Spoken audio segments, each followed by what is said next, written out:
Hello, YouTube. This is an alcohol review of Kentucky coffee whiskey. Oh, yeah. According to the label, 33% alcohol by volume, making it 66 proof, made with Kentucky whiskey and rich coffee. Oh, I thought that was writing. It's not, it's art. Kentucky whiskey with natural flavors. It's just not natural. According to the back, oh, this is where things is kind of odd in my opinion. It says here's a 750 ml bottle.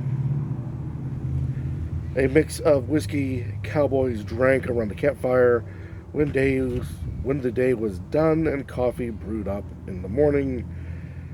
Kentucky coffee is strong, sweet, smooth, all at the same time, just like a cowboy ought to be. Produced and bottled by Kentucky Coffee Whiskey Company, Bardstown, Kentucky. Now, there is a Bardstown whiskey. And of course, being the type of person who doesn't like to do research, I wonder if the two are affiliated. Because I know out here in the heart of the empire, we have a coffee coffee whiskey, made or called Dizzy 3. And it's all local product. And I must say, it is so far my absolute favorite whiskey coffees. We have a wood top, synthetic cork. Why is that significant? Well, there was a cork issue a while ago, and that it turned into a matter of affordability on packaging. As the cork issue has faded away, last I knew, but cheap packaging has not. Overfilled, naturally. But there we go. It is a red brown.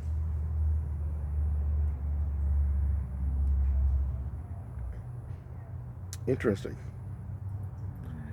Give it a swirl. The swirl is to help bring up the sides of the Glencairn glass.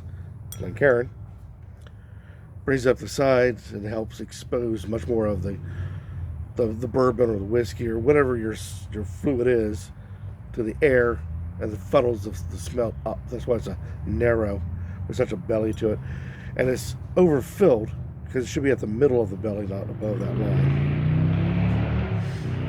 It tears up rapidly and plentiful. Now, what does this mean? By the mind's eye, minding all the dried water spots, by seeing this, it shows that there is not a whole lot of sugar in solution.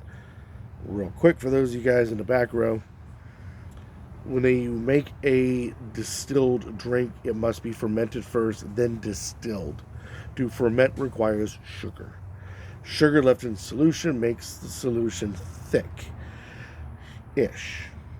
Don't think syrup, but think thicker than water. Now, when we do this swirl, the faster it runs down the sides, the less thick it is, which means the less sugar there is, and that implies a light mouthfeel and not so sweet.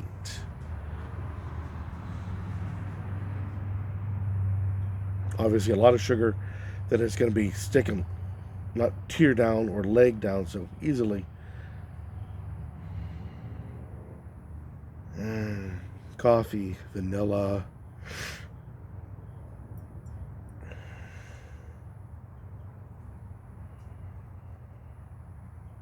A little bitey.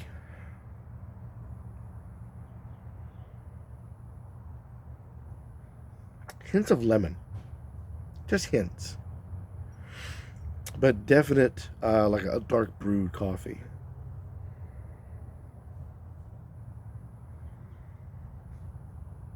All right.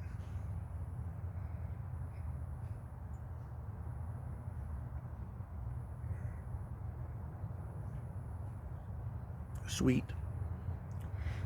bitey, Bernie.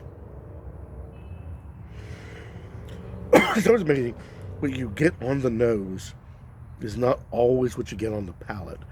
And 70%, 80%, 70% is what you get in your taste is from the nose. It's amazing how much the nose can lie. It is light. It is, and not. It tastes sweet. So the tearing here is a lie, but it's very light on the palate. So you don't get that heavy syrupiness. It's just watery like, but it does have a long hang time. Kind of contradicts itself in many different ways.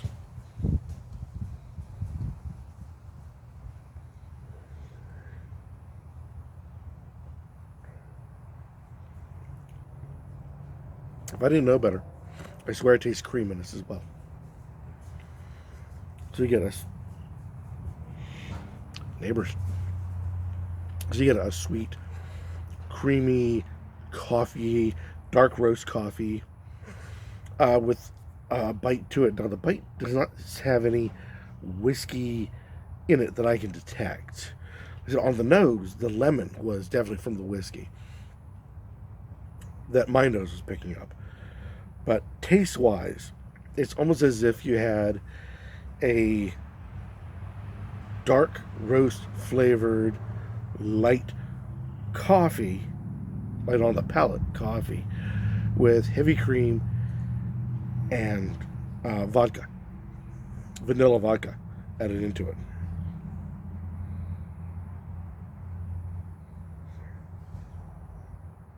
Which I'm all for.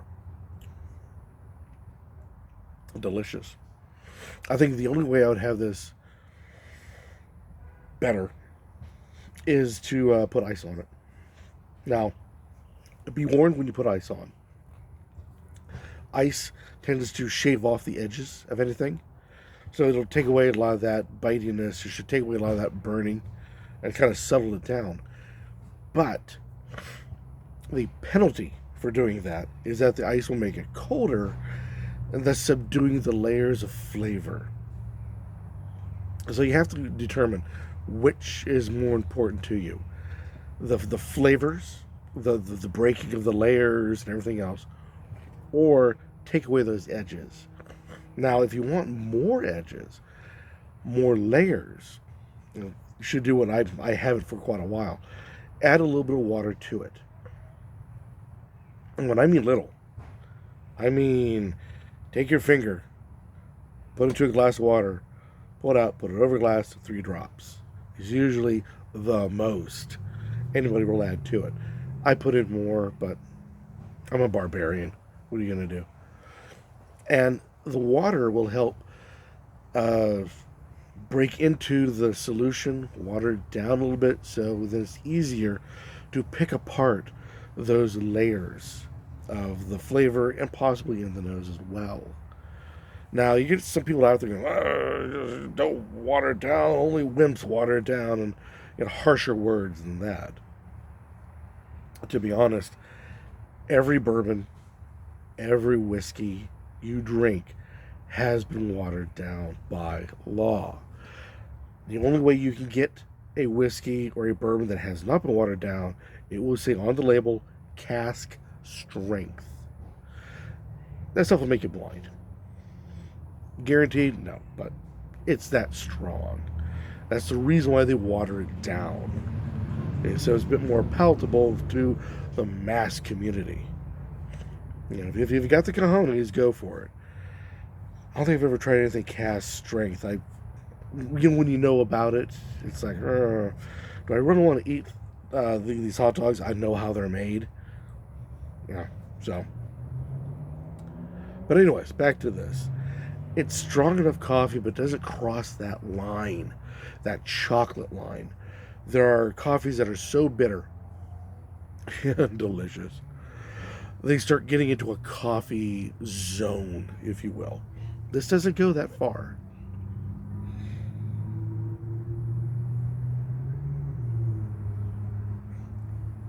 To me, it's heavy cream,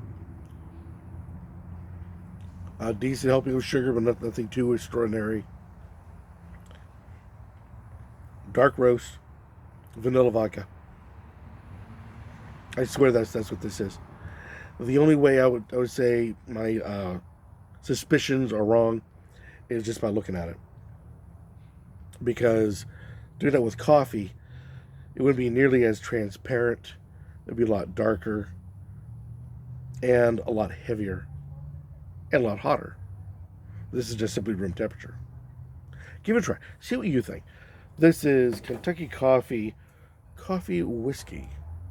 Any comments about this particular product down below, be warmly accepted as always. Or better yet, go out, buy it, try it, and do a review yourself on the YouTube Spirits community. And let the rest of us know your thoughts on this, whether it's worth buying or not. That is the reason for these videos, after all. But until next time, keep on drinking.